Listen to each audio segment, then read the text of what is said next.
guys, have you done the exam at school yet? Xin chào các bạn đã hoàn thành xong kỳ thi ở trường chưa nhỉ? At my school, the next week had the exam. Trường mình thì tuần sau sẽ có kỳ thi. I'm studying for it. Thì mình đang chuẩn bị cho kỳ thi đấy.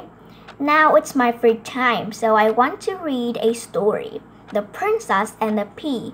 Bây giờ là giờ rảnh của mình, thì mình muốn đọc một câu chuyện là Công chúa và hạt đậu. Okay? Let's get started. The Princess and the Pea. Once upon a time, in a kingdom far away, there lived a handsome prince. He had loving parents, plenty of friends, and lived a wonderful life in his castle. But one thing made him sad. He did not have a wife. But the princess always wanted to marry a princess. He wanted her to be clever and funny, and loving and kind. Not the princesses that he met at parties or balls were quite right. Some of the princesses were too mean, some were too rude, some were too quiet, some were too loud, and some were just plain boring. So the prince decided to travel the world in the hope of finding a perfect princess. He met many more princesses who tried to impress him with their beauty, their dancing, and their baking, but still none were quite right. I'm never going to meet the right princess, he sighed to himself. Oh, where's that girl of my dreams? Months passes without success, so eventually the prince headed back to his castle. Cheer up, my son, said the king. You're still young. One day, you will meet a wonderful girl, just like I met your mother. The king smiled at the queen, but he was at loss to know how to make the prince happy again.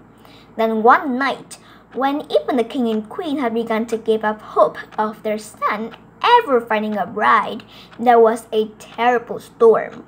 Thunder roared, lightning flashed, and the rain poured down. Suddenly, there was a loud knock on the wooden castle door. I wonder who could be out on such a terrible stormy night, said the prince. When he opened the door, a pretty young girl stared back at him. She was soaked from head to toe.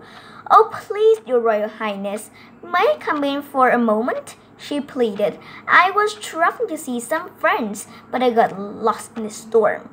And now I am very cold and very wet. The prince ushered the poor girl in out of the wind and the rain. You poor thing, said the queen. You must stay the night. You cannot travel on this weather.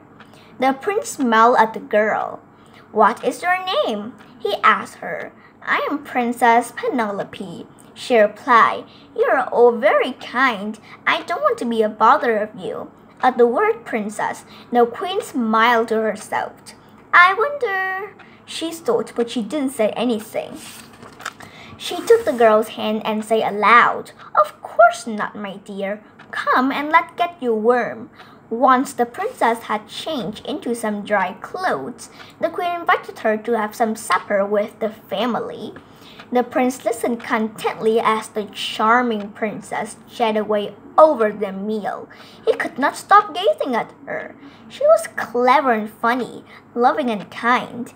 By the end of the evening, the prince has fallen in love. The queen was delighted when she saw what was happening, but she wanted to be quite sure that Princess Penelope was a real princess. She went to the guest room in the castle and placed a tiny pea under the mattresses. Then she told the servant to pile 20 more mattresses onto the bed. Then the queen had 20 feather quilts piled on top of the 20 mattresses. Now we shall see if you are a real princess, murmured the queen.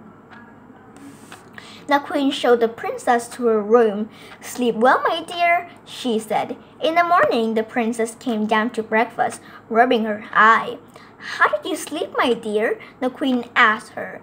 The princess didn't want to be rude, but she couldn't lie. I'm afraid I hardly slept a wink, she replied. I'm so sorry, my dear, to the queen. Was the bed not comfortable?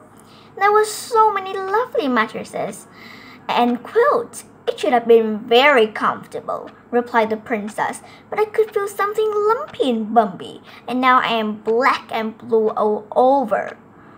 The queen grinned and hugged the girl to her. "That proves it," the queen said. "Only a real princess would be able to feel a tiny pea through 20 mattresses and 20 feather quilts." The prince was filled with joy. He had finally met the princess of his dreams. Not long after, the prince asked Princess Penelope to be his wife. She happily agreed, and they were married in the castle. The princess was never unhappy again, and as for the pea, it was put in the royal museum as proof that perfect princesses do exist. So that is the end of the story. I hope you like it. Thank you for watching. Goodbye.